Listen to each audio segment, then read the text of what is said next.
சமீபத்தில் ஒரு இஸ்லாமிய பிரதேசத்தில் ஒரு ஏரியாவுக்கு பொறுப்பான ஒரு காவியாரிடத்திலே இருந்து வந்த கவலைக்குரிய ஒரு செய்தி, கடந்த 5 வருடங்களில் உள்ள காவிக்கோட்டிலே நிலுவையில் இருக்கின்ற வழக்கு கேசுகளை எடுத்து பார்த்தால் சுமார் 5 வருடங்களுக்குள்ளே 500 டிவோர்ஸ் கேஸ்,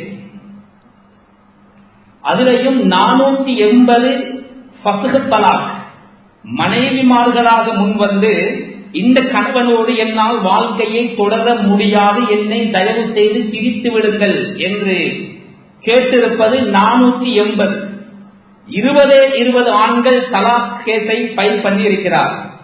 அந்த 500 ஜோடிகளிலும் 300 சட்டம் குழந்தைகள்.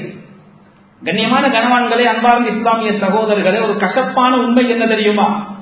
இங்கு வந்திருக்கக்கூடிய ஆயிரக்கணக்கான பேர்களில் குடும்பங்களில் ஒரு டிவோர்ஸ் கேஸ் கூட இல்லாமல் ஒருத்தரும் இருக்க மாட்டார்கள் என்ற அளவுக்கு இன்று விவாகரத்துகள் அதிகரித்துக் கொண்டே போவதற்கான காரணம் என்ன?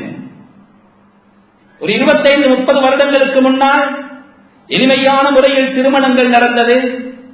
மாப்பிள்ளை வருகின்ற பொழுது அவருக்கு குடை பிடித்து யானவி சலாம் அலைக்கும் பயன்படுத்துவதற்கென்றே ஒரு குரூப் அவரை கொண்டு வந்து தோரணம் கட்டி ஒரு மூலையிலே அந்த நிக்காஹுடைய மஜ்லிஸ் நடந்தது. நடைபெற்ற திருமணங்களில் 99 திருமணங்கள் சக்சஸ். இந்த திருமண வைபவங்கள் நடப்பது மஸ்ஜித்களுக்கு குறைவும் கிடையாது. அந்த திருமணம் சம்பந்தமான நிக்காஹு பயான்களுக்கு பஞ்சமும் கிடையாது.